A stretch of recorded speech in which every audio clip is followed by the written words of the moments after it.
আসসালামু আলাইকুম রহমতুল্লাহ।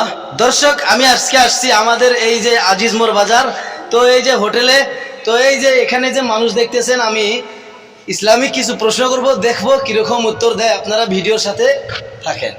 আসসালামু আলাইকুম। ওয়ালাইকুম আসসালাম রহমতুল্লাহ। জোরে বলবেন। হ্যাঁ, ভালো আছেন? হ্যাঁ, ইনশাল্লাহ ভালো আছে। আচ্ছা, আপনাকে যদি আমি ইসলামিক কিছু প্রশ্ন করি, আপনি কি উত্তর দিবেন? হ্যাঁ, ইনশাল্লাহ দেব, উত্তর দেব, ইনশাল্লাহ দেব। তো তা আপনার জন্য একটু জোরে কথা বলবেন, ঠিক আছে? আপনার জন্য প্রথম প্রশ্ন হইল যে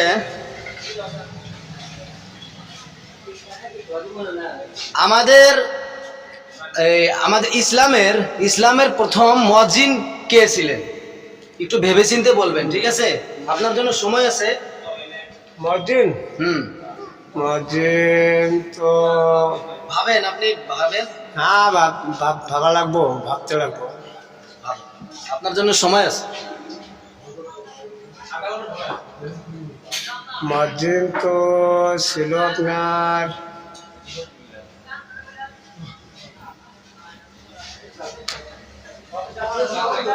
আমার তো বিশ্বাস হয় হযরত বেলাল ছিল মুয়াজ্জিন, প্রথম মুয়াজ্জিন।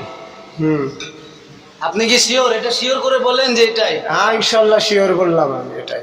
হযরত বিল্লাল প্রথম মুয়াজ্জিন ছিলেন। হ্যাঁ, হযরত বেলাল মতন ছিলেন। মাশাআল্লাহ, সঠিক উত্তর। খুবই সুন্দর হয়েছে, ভালো হয়েছে, সুন্দর উত্তর। তারপর আপনার জন্য দ্বিতীয় নম্বর প্রশ্ন যে এই যে বেহেশতে জান্নাতের ভিতরে সর্বপ্রথম কি খাবার দিবেন? জান্নাতে কি খাবার দিবে? প্রথম খাবারটা কি? একটু ভেবেচিন্তে বলবেন। এটা কিন্তু একটু কঠিন প্রশ্ন।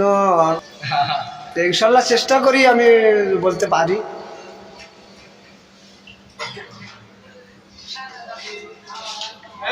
দেখি, অল্প চেষ্টা করে দেখি, রাখেন, চেষ্টা করব আমি। হ্যাঁ, বলেন, আপনার জন্য সময় আছে। চেষ্টা করতেছি। তা আমাদের বিশ্বাস হয় মাছের কলিজা। বেহেশতের খাবার, বেহেশতের খাবার মাছের কলিজা প্রথম খাবার। আপনি কি ভেবেচিন্তে বলছেন? হ্যাঁ, ইনশাল্লাহ ভেবে চিন্তে বলছি আমি, এটাই খাওয়া হবে। শিওর এটাই হবে। আপনি কি শুনছেন আগে কোনো জায়গায় নাকি? মনের বিশ্বাস, এটা শিওর এটাই হবে। ঠিক আছে, সুন্দর, সঠিক উত্তর। খুবই ভালো লাগলো, আলহামদুলিল্লাহ। অনেক কঠিন প্রশ্ন করেছিলাম, তবু উত্তর দিয়েছে, খুবই ভালো লাগলো, আলহামদুলিল্লাহ। আপনার